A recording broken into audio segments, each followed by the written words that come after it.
Hello and welcome to Korea. This is round 14 of Season 2 of F1 2013 Career Mode here for the Korean Grand Prix. Now we've got a bit of a dilemma here. We qualified in 5th place in qualifying, but the tyres we qualified on were primes, and old primes at that. We did about 2 or 3 laps on them in qualifying in Q3, and then when I went for my final blast on option tyres at the very end of the session, I ran out of time. So that was a bit of a dick move by me. So we'll be on the back foot at the start of the race, and we'll need to stretch out this set of primes. 22 laps, almost half the race. That's going to be very tough when you consider how tough the tyre wear is around this track. So what I'm thinking here, guys, I'm going to go for a 3-stopper, going on the primes at the start of the race and then switching to the options for the rest of the race. So 3 stints on the options. Hopefully they last. Hopefully we have a good race.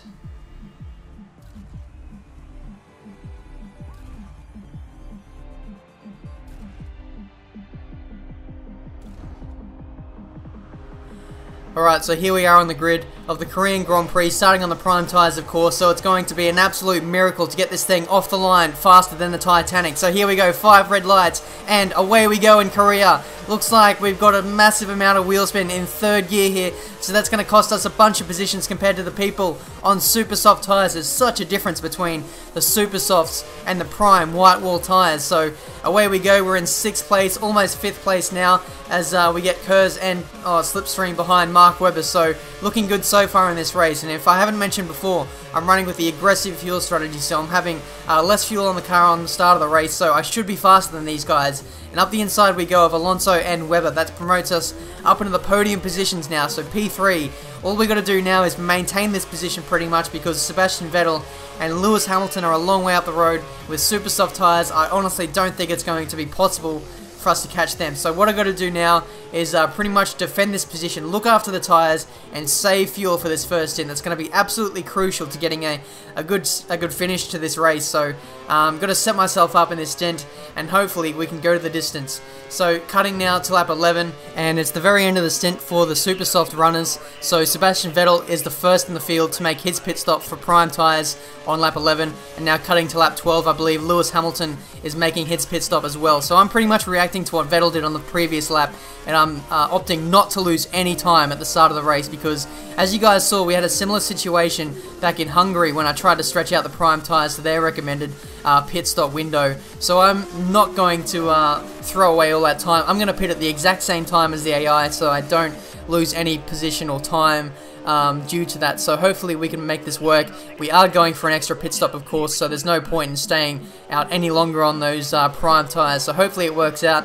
As it stands, I'll be aiming to do about 11 or 12 laps on each set of super soft tyres. So hopefully it works out. But now cutting to lap 17, and it looks like Mark Webber, oh no, that's Vettel and Lewis Hamilton are getting caught up with some backmarker teams. So that's going to benefit us massively, as Vettel gets a terrible run out of turn 2. So we jump him for position 2, and it looks like Lewis Hamilton has had a poor run out of turn 2 as well, and his top line speed is suffering because of it. And we're going to go up the inside of him into turn 3, and it looks like we've got the lead for the first time in this race. So there we go, we've got the lead, and in the last couple of laps we really were pushing for the leaders, because as it stands the leaders are on the prime tyres, so they were losing quite a lot of time, and it just shows how bad the prime tyres are compared to the super softs here. But on the end of lap 17 we've made a mistake. We got caught up on the curve there, which just completely threw us offline, and it's given Lewis Hamilton the lead back, so that's very frustrating, and we'll need to get that position back as soon as possible, because as you guys know, the super soft tyres do not last very long. They're pretty aggressive in terms of tyre wear, so we'll need to strike while we can, because these tyres won't last forever. And pretty much what we've got to do now is just build this lead, get as far up the field, or as far away from the leaders as possible, because we've got to make an extra pit stop compared to those guys. So hopefully we can make it work. But here we are going around the outside of Lewis Hamilton through turn 4. And we get the move done. We've pulled away now. It's lap 25, pretty much the end of our stint. And now we've got a poor run through turn 1. We locked up, and now Lewis has a run on me again. He's going to pass me with the DRS, surely. He's just too close to me not to get the position back. So here we go. We're going to test out the Ferrari versus Mercedes straight line speed. It looks like the Merc has won on this occasion, but I'm going to go back up the inside of Lewis Hamilton there. sort of counter-attack him there. And we get the spot back, we get the lead back, which is crucial because it's going to be any tick of the clock now before I make my pit stop. So I'm trying to just murder these tyres for all I've got now, and I've made another mistake on the curb there. It's just thrown me offline. Really, no fault of my own, really. It's just that part of the curbing is just a bit deadly, it seems, so I'll need to stay away from that for the rest of the race. And since I lost the position to Lewis Hamilton there, I made the call to come in straight away for a new set of option tyres, because I don't want to lose any more time to Hamilton. As it stands at that point in the race, I was slower than Hamilton, and he was going to pull away massively if I would have stayed out. So I'm trying to negate that time loss by coming in for a new set of tyres, going for the undercut once again, and hopefully it works out. So cutting now to lap 33, I believe Vettel is now coming in for his pit stop, and that promotes us up into P2. So Vettel is actually struggling for tyre wear in this race, and he's struggling quite a bit. Now lap 35, Lewis Hamilton has made a mistake, or he's been taken out or something like that, but either way, he's off the track and he's given us the lead back, so that's very crucial in the standings of this race.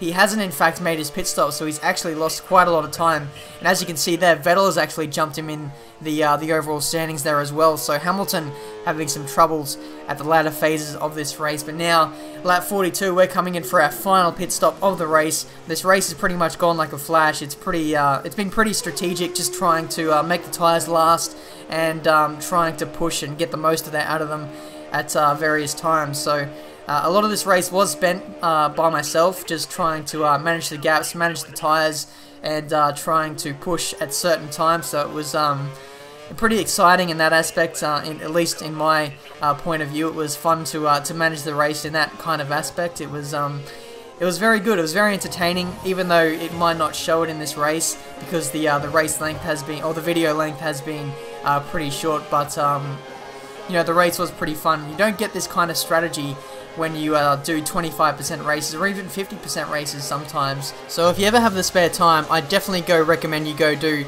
a 100% races, because the strategy, the racing and everything involved with 100% race is so much fun. But coming across the line, we've got our 5th win of the season and our 2nd for Ferrari.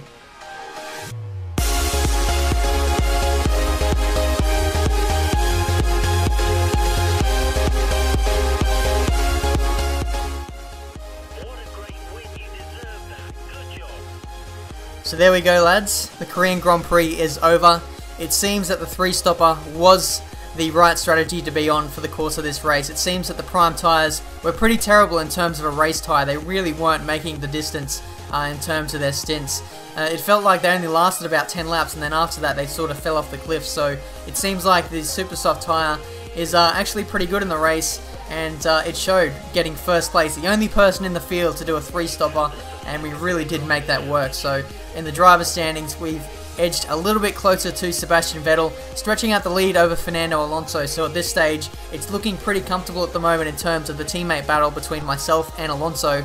But in terms of the constructors though, Red Bull are still in the lead by 1 point over Ferrari. So the constructors and the drivers battle is really going to come down to the wire coming into the final couple of races. So before this episode is out, leave a comment saying where you think I'll finish in the drivers and the constructors tables. It'll be interesting to see where you guys think I'll finish in the season. But that's been the Korean Grand Prix, guys. I hope you've enjoyed it. Until the next race in Japan, I'll see you guys next time.